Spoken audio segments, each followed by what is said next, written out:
Hi guys, and welcome back to another video. Today we're going to be talking about another personal top.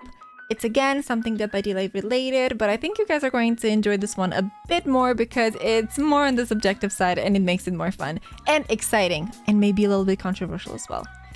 I just want to talk today to you guys about top 5 survivor complaints in Dead by Daylight. Yes, you heard that right. We're going to be talking about some of the topics that a lot of people are complaining about, that they don't particularly like, that they would like to see changed. We're not going to talk about any of like changes or reworks or anything like that. I'm just going to like make a little fun top, and I'm just going to show you what I think that the top 5 most complained about things in DBD by survivors are.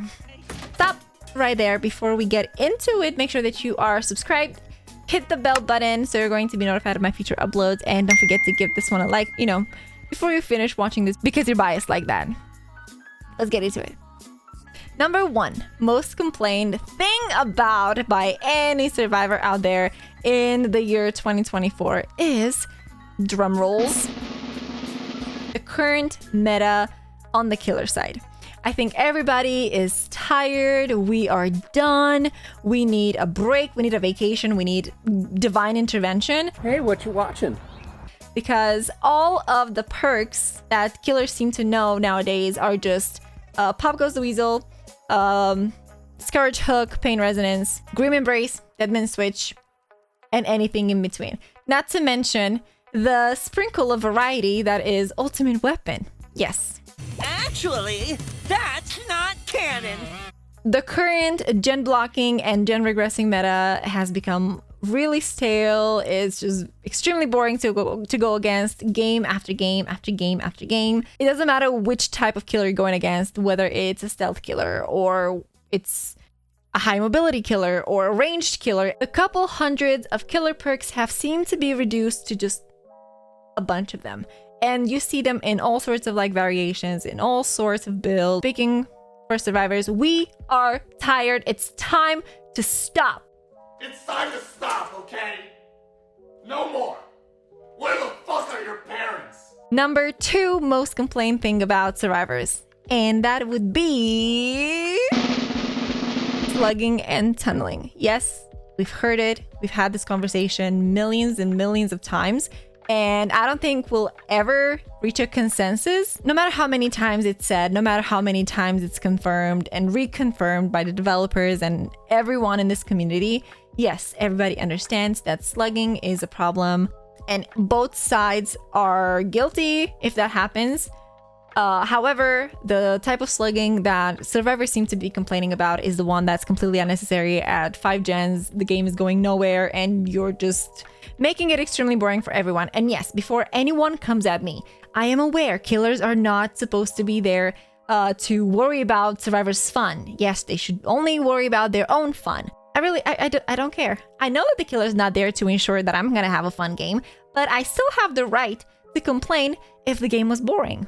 So yeah, I do understand. And yes, there's a ton of things that you can do against slugging. You can try and like spread out. You can use Unbreakable. You can use even No Mither. You can use Boon Exponential and so many other things. I just think that when a killer is hell bent on slugging everybody from the start, they're going to more often manage to do that. And that is extremely, extremely annoying.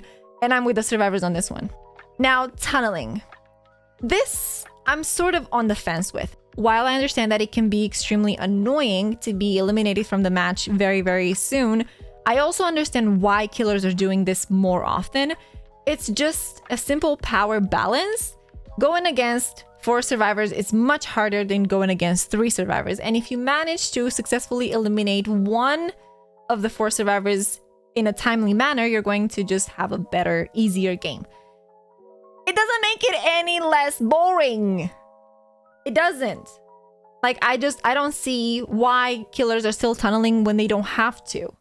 I think with both of these, slugging and tunneling, the survivors' big problem is, why are killers doing this when they don't have to? I think that's like where the major frustration is coming from. And I feel like everybody would have a much better time in Dead by Daylight if killers would just stop doing that when they don't have to. Like, sure, yeah, You're going to tunnel someone when they're dead on hook and you have no one even like hooked once. Sure, I get it. If you're slugging someone because like it's just gonna put you in a very good position and you're going to like win the game when there's like only one gen left, abso-freaking-lutely. But to do both of these when you're not pressured at all is just extremely boring, and I'm with the survivors on this one. Moving on next. Number 3, just pretty there in the middle. I'm not even going to elaborate this one. The Skull Merchant. Number 4 is going to be a bit more extensive, and that is going to be ping, hit validation, hitboxes. All 3 of these have taken years from my life. How many times you've happened to run healthy, right? We're talking about like you're healthy and you're in a chase and the killer is like so far behind you. Somehow you feel like it would be best for you and the chase and everyone around and in the game to drop the pallet, because you feel like if they lounge, if they have coup de grace, if they have, I don't know, God and all its angels on their side, they're going to hit you. And you drop the pallet in a timely manner and you still get hit.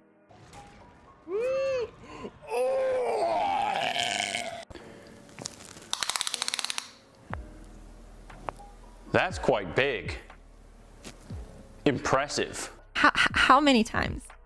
Also, not to mention when you are building a window that is like on an upper floor of a house or a building and you're all the way down and you still get hit. There have been some instances when these hits have been so dodgy, when these things should not have connected, and it's absolutely infuriating. It's frustrating. It makes me want to throw like my whole PC out the window. It's just like one of these things. I think this is actually one of the most frustrating things that can happen as a survivor and as a killer too, but I feel like it hurts so much more as a survivor. I would even argue that this is like a much bigger problem than tunneling and slugging and the build and even Skull Merchant. At this point, I don't even know like what would make this better, because we are 8 years into Dead by Daylight. The servers are still very much crashing and dying every single night, and if it's not every single night, it's every couple of nights. Everything is just super unstable. Everything is just very dodgy.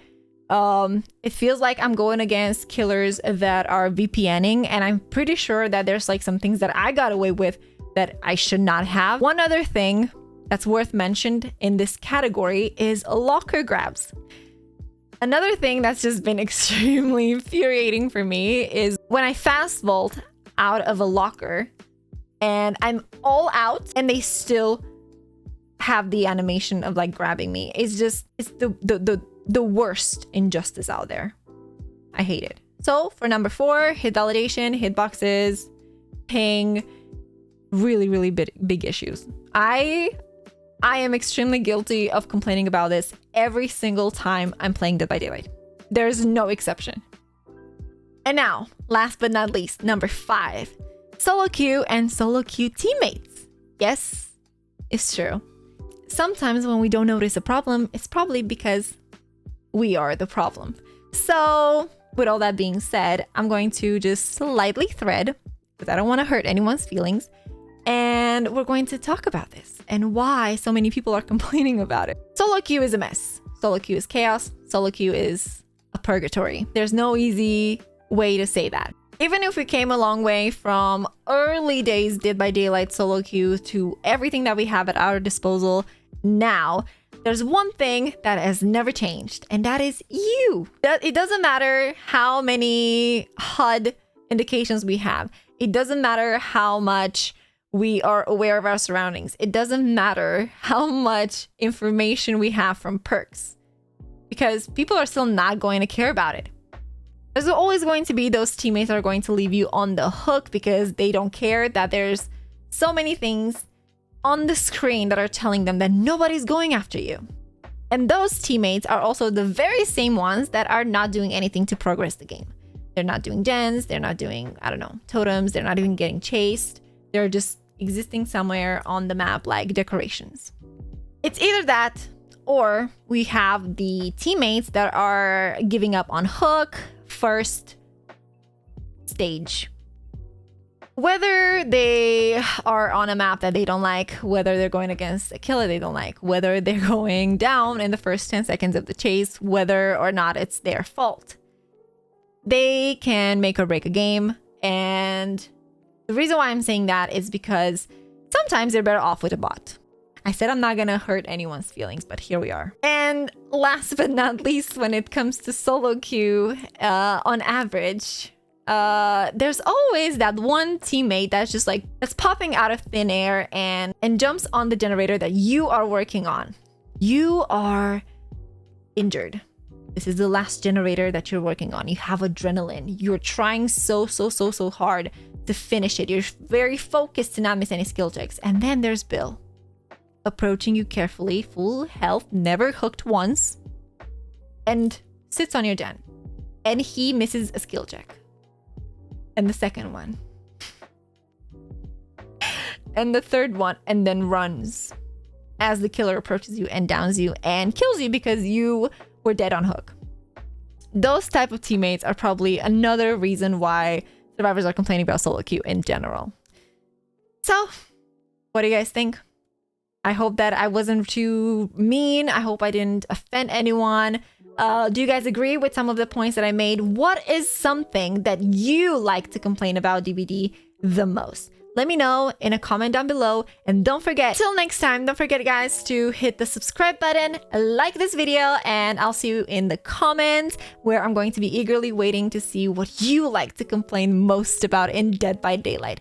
Have a great one, guys.